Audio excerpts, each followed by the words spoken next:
Hi friends, কেমন আছো সবাই? আশা করি সবাই ভালো আছো। এই যে যাচ্ছি পিকনিকে। প্রত্যেকবারে আমাদের যাওয়া হয় জামিতার ঝাউ বাগানে, এবারে সেটা হয়নি। আমাদের নিজেদের ফ্যামিলি থেকেই পিকনিকটা করা হয়, কিন্তু এবারে আমাদের পুরনো বাড়ি মানে আমাদের পাড়া থেকে ডেকেছিল। আমার কাকি শাশুড়ি, যা, দেওর, ওরা সব ডেকেছিল যে আসো বৌমা পিকনিক করব, তাই ওখানেই যাওয়া। সামনেই এই বল খেলার মাঠ আমাদের নদীর পাড়ে, ওখানেই গিয়েছিলাম। বেশি দূরে যাওয়া হয়নি, এই যে বলতে বলতে চলে এলাম।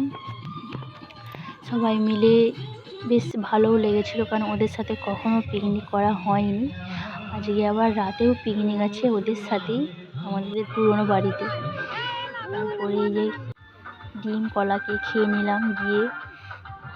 এদিকে রান্না হচ্ছে, গল্প করছে সবাই মিলে, খুব মজা করছিলাম, ভালোও লাগছিল। আর এইদিকে একটা ছোট্ট পুচকু এসেছে, চুপচাপ ওর মায়ের কোলে বসে আছে, কি কিউট। তারপর আমার যা আর আমার দেওর, ওই যে একটা দেওর একটা বোন, সবাই মিলে ব্যাডমিন্টন খেলছিল। ওইসব একটু খেলাধুলা না করলে পিকনিকটা ঠিক জমে না, তাই খেলছিল, আমিও খেলেছিলাম। এদিকে রান্না বান্না চলছে। তারপর বললাম চলো একটু নদীর পাড়ে ঘুরে আসি, মেনু উদ্দেশ্য রিলস বানাবো।